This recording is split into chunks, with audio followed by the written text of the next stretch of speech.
اس واقعے سے بھی یہ بات ثابت ہوتی ہے کہ رسول اللہ صلی اللہ علیہ وسلم کلی طور پہ علم غیب کے بارے میں مطلع نہیں تھے، اور آگے جو واقعہ آ رہا ہے اس کے اندر سے بھی یہ بات ثابت ہوتی ہے۔ بعض لوگوں نے علم غیب کا مسئلہ بڑا عجیب سا بنایا ہوا ہے۔ علم غیب رسول اللہ اور انبیاء کو کلی طور پہ تھا، ہرگز بات یہ درست نہیں ہے۔ ہاں اللہ چاہے تو قیامت کا کوئی مستقبل کا کوئی واقعہ اپنے نبی کے اوپر ظاہر کر دے۔ رسول اللہ صلی اللہ علیہ وسلم نے آپ کو اور مجھے اطلاع نہیں دی کہ کل قیامت کے دن کیا ہوگا۔ ہاں غیب کا یہ علم اللہ نے رسول اللہ کو عطا کر دیا کہ فلاں کے ساتھ یہ ہوگا، فلاں جہنمی کے ساتھ یہ ہوگا، فلاں کے ساتھ یہ ہوگا، فلاں کے ساتھ یہ ہوگا۔ اللہ تعالیٰ چاہے جتنی مرضی اطلاع دے دے، اور چاہے تو اپنے جوتے پہ لگی ہوئی گندگی کی بھی اطلاع اللہ وحی کے ذریعے دینا چاہے تو دے دے، ویسے رسول اللہ کے علم میں نہ ہو۔ یہ بڑی عام فہم بات ہے۔ رسول اللہ نماز کرا رہے تھے، اچانک جوتوں کو اتارا، صحابہ نے بھی اتار دیا۔ رسول اللہ نے کہا آپ نے کیوں اتارا؟ کہا آپ نے اتارا تھا، ہم نے بھی اتار دیا۔ تو رسول اللہ نے کہا مجھے تو جبریل امین نے آ کے بتلایا تھا کہ میرے جوتوں کے نیچے کچھ لگا ہوا ایسا جو نماز کے لیے موضوع نہیں ہے، درست نہیں ہے۔ بتائیے کتنے انچ کا فاصلہ، کتنے فٹ کا فاصلہ ہے؟ رسول اللہ کو کس نے بتایا؟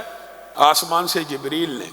رسول اللہ صلی اللہ علیہ وسلم جبریل امین کا انتظار کر رہے ہیں، بار بار پریشان ہے، کچھ پریشان ہو گئے کہ آ نہیں رہے، وعدہ ہے، اور فرشتے تو اپنا وعدہ نہیں توڑتے۔ بہرحال بے چین ہو کے باہر نکلے تو جبریل امین موجود ہیں۔ کہا آپ اندر نہیں آئے؟ کہا آپ کے گھر میں آپ کی چارپائی کے نیچے ایک کتے کا بچہ لیٹا ہوا ہے، اور ہمیں اجازت نہیں جس گھر میں وہاں پہ داخل ہو جائے۔ بتائیے رسول اللہ صلی اللہ علیہ وسلم کی چارپائی ہے، کتنے انچ کا فاصلہ، کتنے فٹ کا فاصلہ؟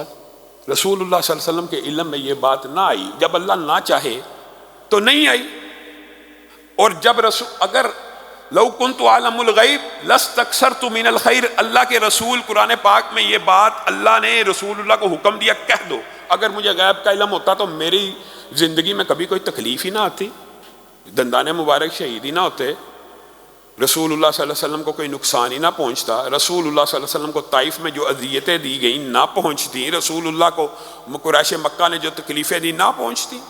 اور ویسے بھی یہ جو عقیدہ اور فلسفہ ہے کہ کلی طور پہ انبیاء کو علم غیب ہوتا ہے، یہ اتنا باطل اور فاسد ہے کہ یہ انبیاء کی قربانیوں کے اوپر پانی پھیرنے والی بات ہے۔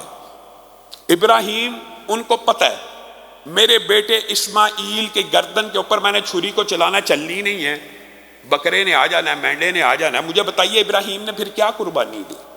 اگر ان کے علم میں ہے کہ یہ کٹنا ہی نہیں، اگر ان کے علم میں آگ نے ٹھنڈے ہو جانا ہے، قربانی کیا ہے؟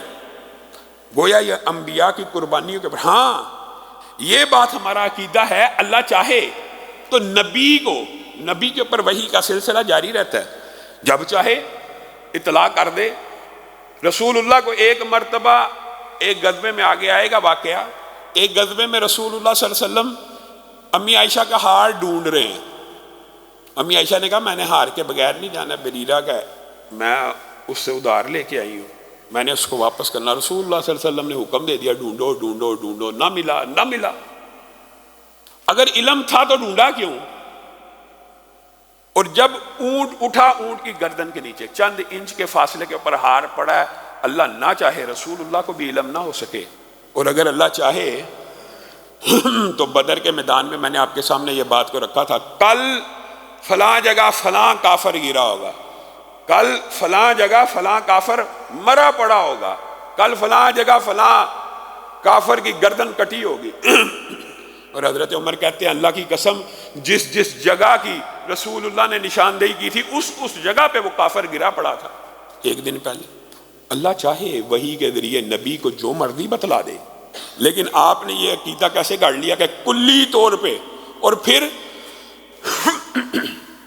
نبیوں کے بارے میں تو چلو یہ بات ہوگی کہ وحی آ جاتی ہے اور اللہ تعالیٰ جو چاہتا ہے بتا دیتا ہے، امتی کے بارے میں، اولیاء اللہ کے بارے میں یہ گمان اور تصور بھی آپ نے کیسے کر لیا؟ کیا اولیاء اللہ کے اوپر بھی فرشتے اترتے؟ فرشتے وحی لے کر، اللہ کا پیغام لے کر، اللہ کا کلام لے کے نبیوں کے علاوہ کسی کے اوپر نہیں اترتے۔ ہاں لغوی طور پہ فرشتہ آپ کے اور میرے ذہن میں نیکی کا خیال ڈالتا ہے، شیطان ایک خیال حدیث میں آتا ہے شیطان کی طرف سے ہوتا ہے، ایک خیال فرشتے کی طرف سے ہوتا ہے، فیصلہ آپ نے کرنا ہے۔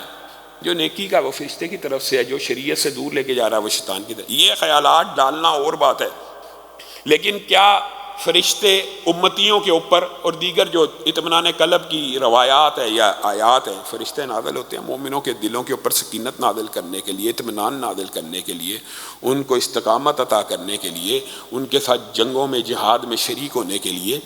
لیکن کیا وہ ان سے کلام بھی کرتے ہیں اس طرح وحی کے طور پہ کہ اللہ تعالیٰ نے یہ کہا کہ کل یہ ہوگا؟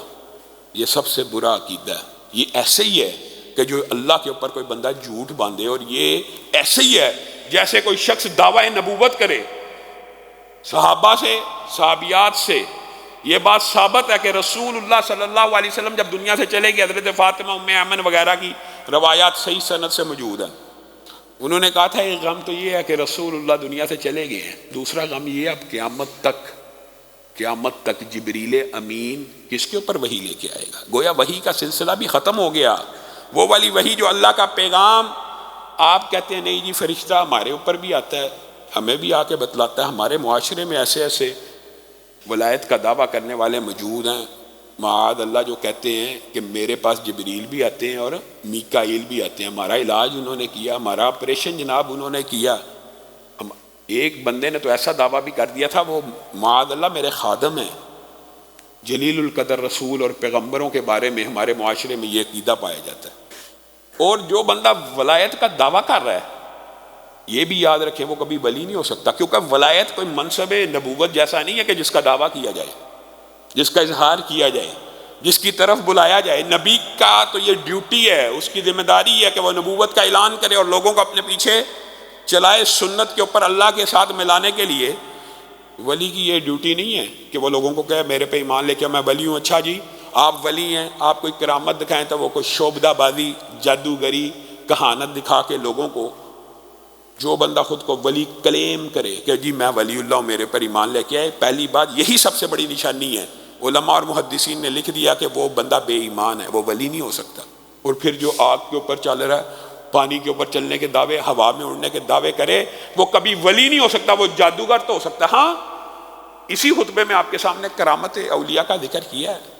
کرامت ہوتی ہے ولی کے، لیکن ولی کے اختیار میں نہیں ہوتی، وہ اللہ تعالیٰ چاہے کسی کو عطا کرے، چاہے تو کسی کو عطا نہ کرے، چاہے جتنا مرضی بڑا پہنچا ہوا بزرگی کیوں نہ ہو۔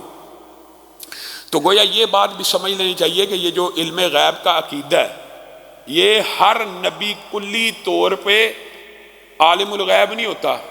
مستقبل کا، ہاں جس واقعے کے بارے میں، جس حوالے کے بارے میں اللہ رب العزت چاہے، جس واقعے کے بارے میں اطلاع کرنا چاہے، اللہ تعالیٰ اس واقعے کے بارے میں اطلاع کر دے، اس میں کسی بھی قسم کی کوئی حرج کی بات نہیں۔